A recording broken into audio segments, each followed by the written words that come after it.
अथ चतुर्थोऽध्यायः। श्रीभगवानुवाच इमं विवस्वते योगं प्रोक्तवानहमव्ययम् विवस्वान् मनवे प्राह मनुरिक्ष्वा कवे ब्रवीत् एवं परं पराप्राप्तमिमौ राजर्षयो विदुः सकाले नेह महता योगो नष्टः परन्तप स एवायं मया तेऽद्य योगः प्रोक्तः पुरातनः भक्तोऽसि मे सखा चेति रहस्यं यत्तदुत्तमम्। अर्जुन उवाच अपरं भवतो जन्म परैः जन्म विवस्वतः कथमेतद्विजानीयान् त्वमादौ प्रोक्तवानिति। श्रीभगवानुवाच बहुनि मे व्यतीतानि जन्मानि तव चार्जुन तान्यहं वेद सर्वाणि न त्वं वेत्थ परन्तप अजोऽपि सन्यव्ययात्मा भूतानामीश्वरोऽपि सन् प्रकृतिं स्वामधिष्ठाय सम्भवाम्यात्ममायया यदा यदा हि धर्मस्य ग्लानिर्भवति भारत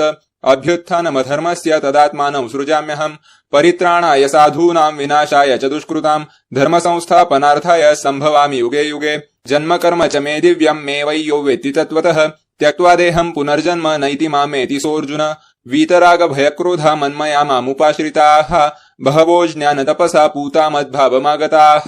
ये यथा मां प्रपद्यन्ते तांस्तथैव भजाम्यहम्। मम वर्त्मानुवर्तन्ते मनुष्याः पार्थ सर्वशः काङ्क्षन्तः कर्मणां सिद्धि यजन्त इह देवताः क्षिप्रं हि मानुषे लोके सिद्धिर्भवति कर्मजा चातुर्वर्ण्यं मया सृष्टं गुणकर्म विभागशः तस्य कर्तारमपि मां विद्यकर्तारमव्ययम् न मां कर्माणि लिम्पन्ति न मे कर्मफले स्पृहा इति मय्योऽभिजानाति कर्मभिर्न स बध्यते एवं ज्ञात्वा कृतं कर्म पूर्वैरपि मुमुक्षुभिः कुरु कर्म इव तस्मात् त्वं पूर्वैः पूर्वतरं कृतं किं कर्म किमकर्मेति कवयोऽप्यत्र मोहिताः तत्ते कर्म प्रवक्ष्यामि यज्ञात्वा मुह्यसे शुभात् कर्मणो ह्यपि बौद्धव्यं बौद्धव्यै च विकर्मणः अकर्मणश्च बौद्धव्यं गहना कर्मणो गतिः कर्मण्यकर्मयः पश्चेदकर्मणि च कर्मयः स बुद्धिमान् मनुष्येषु सयुक्तः कृत्स्नकर्मकृत् यस्य सर्वे समारम्भा कामसङ्कल्पवर्जिताः ज्ञानाग्निदग्धकर्माणं तमाहुः पण्डितं बुधाः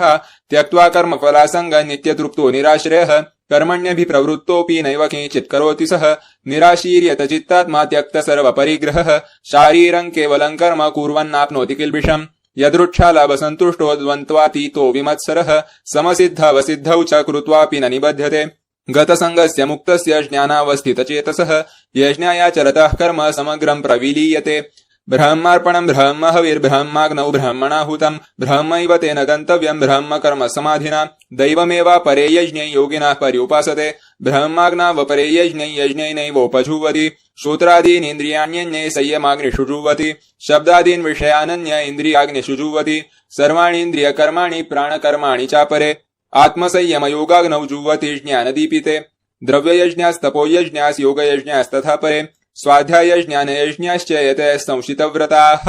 अपाने जुह्वति प्राणं प्राणे पानं तथा परे प्राणापानगतिरुद्ध्वा प्राणायामपरायणाः अपरे नियताहाराः प्राणान् प्राणेषु जुह्वति सर्वेप्येते यज्ञविदो यज्ञक्षपितकल्मषाः यज्ञशिष्टामृतभुजो यान्ति ब्रह्म सनातनम् नायल्लोकोऽस्त्ययज्ञस्य कुतोऽन्यः कुरु सतम एवं बहुविधा यज्ञा वितता ब्रह्मणो मुखे कर्मजान् विधितान् सर्वान् नैवं ज्ञात्वा विमोक्ष्यसे श्रेयान् द्रव्यमया यज्ञा ज्ञाने यज्ञः परन्तप सर्वं कर्माखिलं पार्थ ज्ञाने परिसमाप्यते तद्विद्धि प्रणिपातेन परिप्रश्नेन सेवया उपदेक्ष्यन्ति तज्ज्ञानं ज्ञानिनस्तत्त्वदर्शिनः यज्ञात्वा न पुनर्मोहमेवं यास्यसि पाण्डव येन भूतान्यशेषेण द्रक्ष्यस्यात्मन्यथो मयि अपि चेदसि पापेभ्यः सर्वेभ्यः पापकृत्तमः सर्वैज्ञानप्लवैनैव वृजिनौ सन्तरिष्यसि यथैधांसि समिग्धोऽग्निर्भस्मसात् कुरुतेऽर्जुन ज्ञानाग्निः सर्वकर्माणि भस्मसात् कुरुते तथा न हि ज्ञानेन सदृशं पवित्रमिह विद्यते तत्स्वयं योगसंसिद्धः कालेनात्मनि विन्दति श्रद्धावान् लभते ज्ञानं तत्परः संयतेन्द्रियः ज्ञानं लब्ध्वा परां शान्तिं मचिरेण अधिगच्छति अज्ञश्च श्रद्धानश्च संशयात्मा विनश्यति नायल्लोकोऽस्ति न परो न सुखं संशयात्मनः योगसन्न्यस्तकर्माणौ ज्ञानसंच्छिन्न संशयम् आत्मवन्तन्न कर्माणि निबध्नन्ति धनञ्जय